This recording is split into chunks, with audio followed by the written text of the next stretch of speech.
ইট ওয়াজ এ next morning. তো আমরা বাস থেকে নেমে এবার ছিল আমাদের অটো ধরার পালা। আবার এখান থেকেও 40 মিনিটের মতো আমাদের জার্নি করতে হতো। তো অটো ধরে আমরা বেরিয়ে পড়েছিলাম, আর এখানে এসেই দেখছিলাম অনেক কিছু চেঞ্জ হয়ে গিয়েছে। আর ফাইনালি আমরা চলে এসেছিলাম। তারপরে আর কি সবাই দেখছি আমাদের জন্য ওয়েট করছিল, আর সবাই খুব খুশিতে ছিল যে আমরা এত বছর পর এসেছি জন্য। এত সবার মুখে হাসি ঠাট্টা দেখে আমার নিজেরও হাসি পাচ্ছিল। আর এই যে বাচ্চা কাচ্চাগুলো এত বড় হয়ে গেছে, এদের সবাইকে আমি ছোটো ছোটো একদম দেখে গিয়েছিলাম। আর তারপরে দেখছি আমি এখানে খাটিয়া, এই খাটিয়া হচ্ছে আমার ছোটোবেলার অনেক স্মৃতি রয়েছে। খাটিয়া দেখে আমার অনেক মেমোরি জেগে উঠেছিল। তারপর দেখছি মামি হচ্ছে জাওয়ারি রুটি বানাচ্ছিল। এই রুটিতে কোনো বেলনা লাগে না, হাত দিয়ে বাড়ি মেরে মেরে গোল বানাতে লাগে, না হলে হয় না আর কি।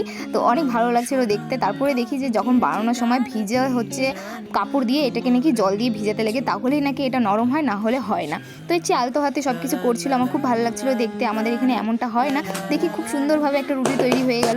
এখানে দেখছি বিয়ের কার্ড রাখা রয়েছিল, তো আমি আবার একটু দেখলাম যে বিয়ের কার্ডগুলো। তারপর তো আমার মাথার উপর দিয়ে সব চলে আসছিল, কারণ এখানে সব লেখাগুলো কানাড়িতেই লেখা ছিল। তো আমি আর সেরকম মাথা ঘামাইলাম না।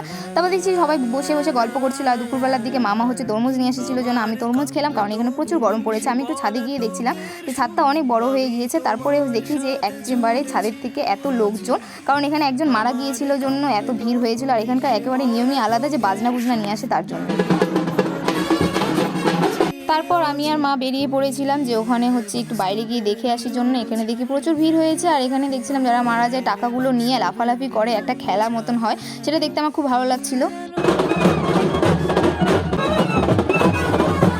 আর যে মারা যায় তাকে নাকি এত সুন্দরভাবে সাজিয়ে ট্রাক্টরের মধ্যে নিয়ে যায়। তো সেটা আবার দেখছিলাম একেবারে ইউনিক, এখানেই শুধুমাত্র দেখেছি। একটু নিয়ম আমাদের ওয়েস্ট বেঙ্গলে আর হয় না।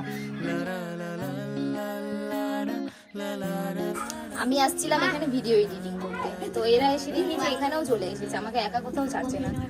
তো আমার যা রাগ উঠছে আমি বোঝাতে পারছি না। যাই হোক, সেটা বাদ দাও, যে ওরা কখন যাবে তারপরে আমি আমার ভিডিওতে ভয়েস ওভার দিতে পারবো, না হলে দিতে পারবো না।